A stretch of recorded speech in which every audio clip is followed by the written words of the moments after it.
Assalamualaikum warahmatullahi wabarakatuh.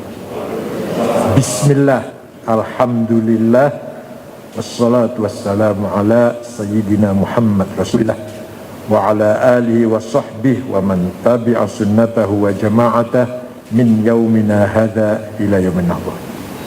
Yang saya hormati Bapak Menteri BUMN Republik Indonesia Gus Erick Thohir.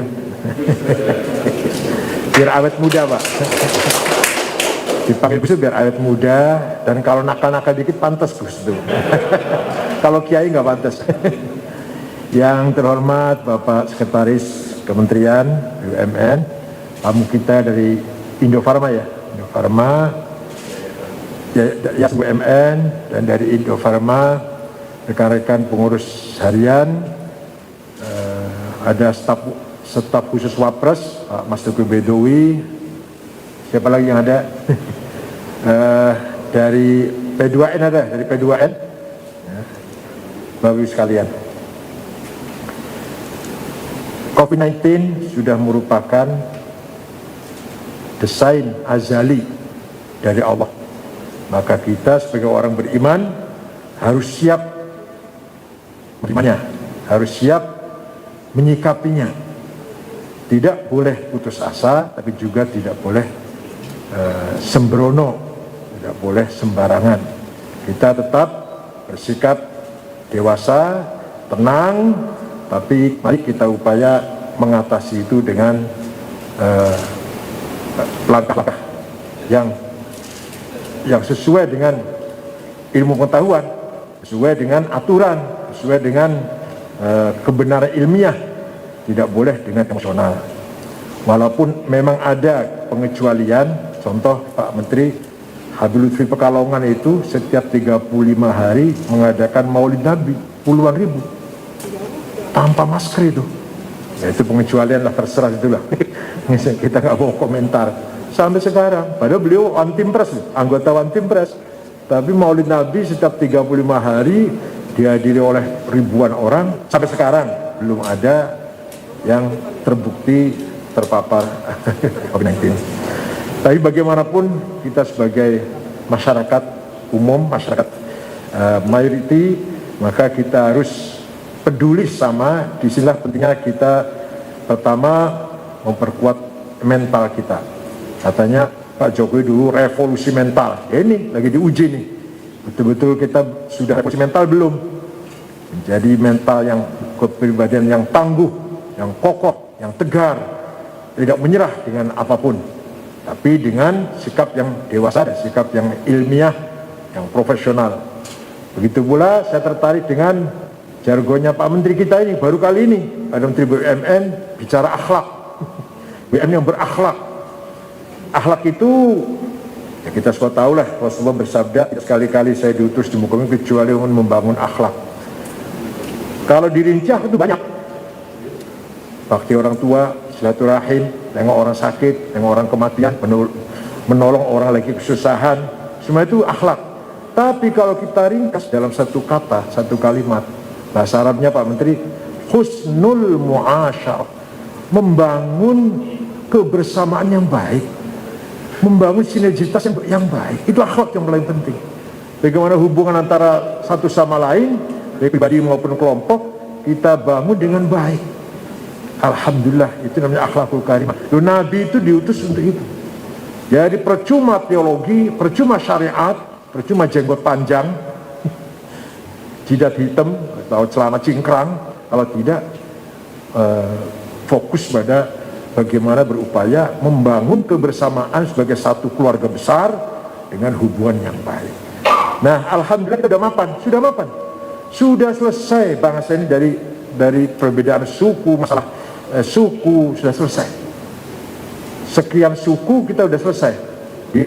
Sebagai keluarga besar, satu bangsa, di kantor-kantor, di partai politik, di ormas, di apa, di PBNU saja, segala suku ada di PB ini. Madura ada, Sunda, Sumatera, semua ada di sini, Bugis ada, Banjarmasin ada, no problem. Betapa rumitnya masalah suku ini di Timur Tengah. Di Timur Tengah belum selesai. Afghanistan hanya 7 suku, 100% Muslim. Irak Masih masalah suku, masih dominan. Begitu pula Suriah. Jadi seorang tokoh politik, dia berhasil menjadi pemimpin, harus didukung oleh suku. Gak cuma kalau hanya partai. Oleh karena itu mereka gagal dalam membangun kebersamaan. Teologinya benar, agama Islam benar, kita juga belajar dari sana. Teologinya benar, syariatnya benar. Bicara budaya, bicara akhlak, mereka gagal. Contoh, kalau secara ambil kita satu persatu, dia pinter-pinter, high class, high level. Apalagi di Lebanon, waduh, semua pokoknya internasional lah. Dari Sunni, Rafiq Hariri, dari Syiah, Nabi Bere, ada Hussein Nasrullah, dari Druz, Wali Jumblat, Kamal Jumblat, Sabri Ja'ja, dari ada lagi Syiah satu lagi, Nabi Bere, selalu menjadi ketua parlemen seumur hidup rupanya.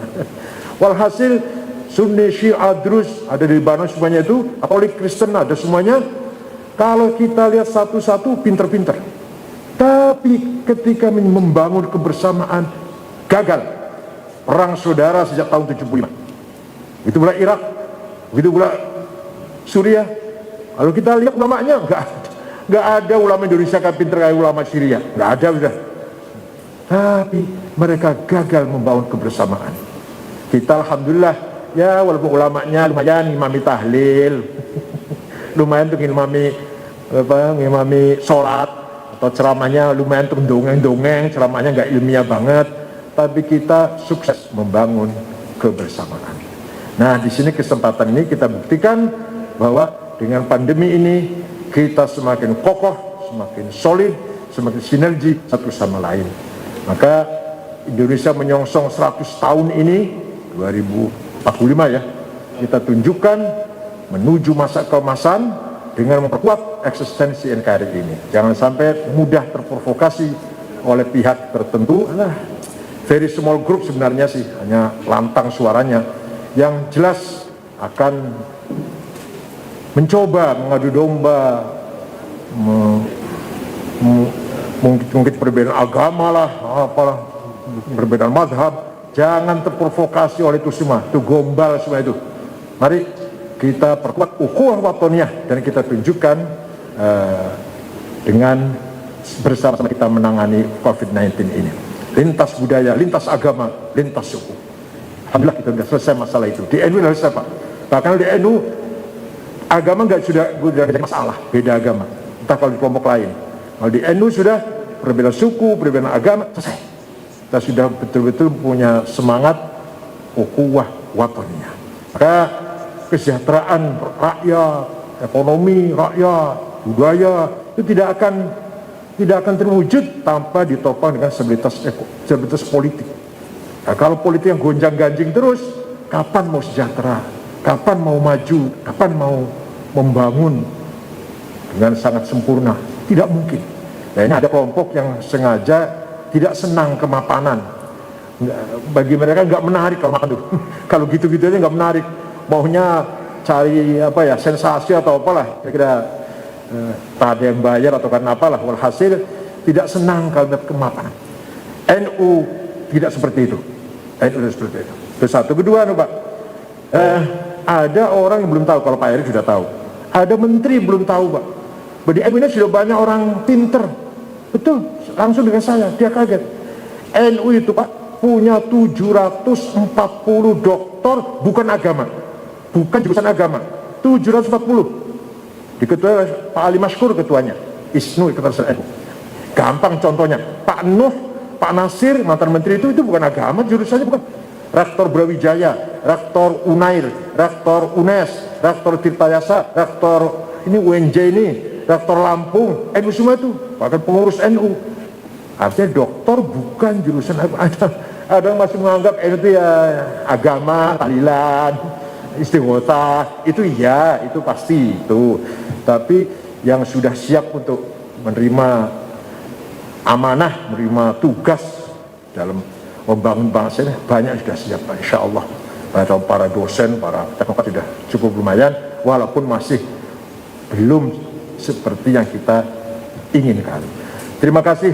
Ini mobil ambulan PCA ini Terima kasih jazakallah khair jaza. Ini baru satu dulu, nanti ada lagi ronde kedua tiga. Betul kok tahu. Benar, karena kita udah berapa Pak Sadisa? 200.000 lebih loh, 200.000 ya, lebih ya, 200.000 titik yang Satgas COVID-19 ini. Satu-satunya ormas, silakan cek, bukan saya ngomong kosong. Satu ormas yang peduli dengan COVID-19 yang maksimal 200.000 lebih 220 berapa ribu titik Satgas. Itu ada Pak Ali Yusuf, ada Dr. Maki yang selalu turun ke bawah, bahkan ada korban ya, bukan tidak sampai meninggal sih, ada yang positif reaktif karena terlalu rajin. Hasil bisa kita syukuri, bisa kita banggakan, dan layak kalau mendapatkan mobil PCR, sangat layak sekali. Ini satu dulu, nanti ada lagi insya Allah. Mudah-mudahan Pak Menteri kita yang baru saja keliling dari Inggris juga ya Pak, UK mana-mana demi vaksin, demi segera munculkan vaksin ini. Ya Allah, mudah-mudahan diberi kekuatan oleh Allah Pak Erick ini. Bab kalau nyuntik orang Indonesia satu orang dua ya Pak, dua berarti 400 juta malah. Itu kalau satu hari 1 juta orang yang disuntik, butuh waktu 1,5 tahun. Nyuntik itu 1,5 tahun. Itu kalau 1 juta sehari, yang mudah-mudahan bisa lebih malah. Nah, kalau kurang dari 1 juta, berapa tahun itu selesainya? Kalau 1 juta sehari orang disuntik, berarti membutuhkan 1,5 tahun baru selesai. Kita ini disuntik semuanya, diinjeksi semua. Mudah-mudahan ke depan lebih baik. Allah mengangkat segala taun, wabak, penyakit yang sangat mengancam ini. Mudah-mudahan rahmatullah wasi'ah, rahmatullah sangat luas. Jadi uji seperti ini kita harus sabar dan harus bisa menghadapi kenyataan. Terima kasih tadi, terima kasih kedatangannya. 2 kali sudah ke kantor PBNU ini. Syukron wa dumtum fil khair wa barakatuh wa najah, dan sekali ke pesantren At-Taqafah. Bila perlu kita kasih kartanu ya, bila perlu ya. Ada gunanya enggak kira-kira? Syukran wa dumtum fil khair wa barakatuh wa najah. Assalamualaikum warahmatullahi wabarakatuh. Waalaikumsalam warahmatullahi wabarakatuh.